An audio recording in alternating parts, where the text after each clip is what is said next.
So you add to the fact that we have an inflationary issue.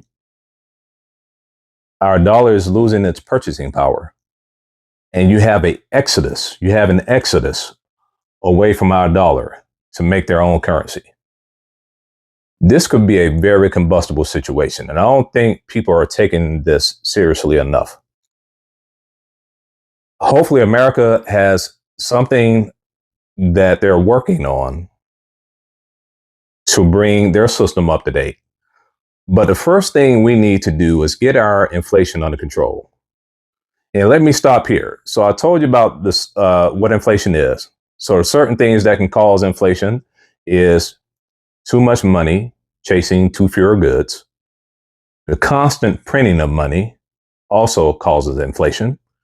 So when you print, and continue to print your way out of things, it causes inflation. This is a part of economic stimulus. If you didn't know that, the constant printing of money is a form of economic stimulus. The different programs that you may issue out, different certain tax credits, certain things or breaks that you give people, all these things add to it. Okay, so these are part of economic stimulus that can add to inflation. So you have the constant printing of money. You have too much money chasing too fewer goods. All of that can add to inflation. So I'm trying to think of another thing that could add to inflation. Maybe that's slipping my mind right now. Those I want to say are the two major things that can add to it. But also, let me throw this in here too as well. We cannot forget this. Government spending. Government spending is another thing that adds to inflation too as well. As the government spends, a part of that too is printing money to spend. Because as they look at giving out these certain tax breaks or giving out these certain credits, which, a lot of people benefit from, but what it does is it hurts in the long run because we don't have any money like that. We are $35 trillion in debt. Let me say this again. We are $35 trillion in debt. So when they look at giving out these certain programs or giving these certain tax breaks or giving these certain credits, where do you think they're going to get the money from? Tell you where they're going to get it from. They're going to print it. Because we have the ability to print money. So as you continue to print money over time, your money loses its value. That's just the way it is. That's the fact of the matter. Okay, this is not some left side, right side. I'm not playing with your feelings, playing with your emotions, Democrat, Republican. I'm not going through that foolishness.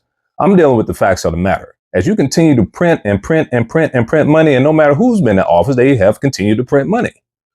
Eventually, that's going to add to inflation. And your money is going to continue to lose purchasing power over time. Now, you don't want to get to a point where you have a Weimar Republic. If you don't know what that is, you need to look that up. Weimar Republic in Germany, of what happened to their currency. Currency had gotten so bad to where it was so worthless that they began to use the money to stay warm with. Put it on the fire. Think I'm lying. If you want to, go and look it up. Weimar Republic.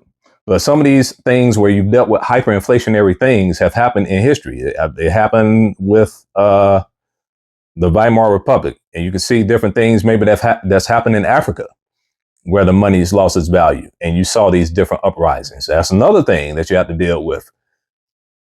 Where people worked hard for their money and people have saved, they have retirement, they have trust, they have all these different things that they worked on over their life.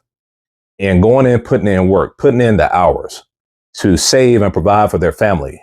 And then you get to a point and now what you work for is not worth anything. A honeymoon in that office can end real quick.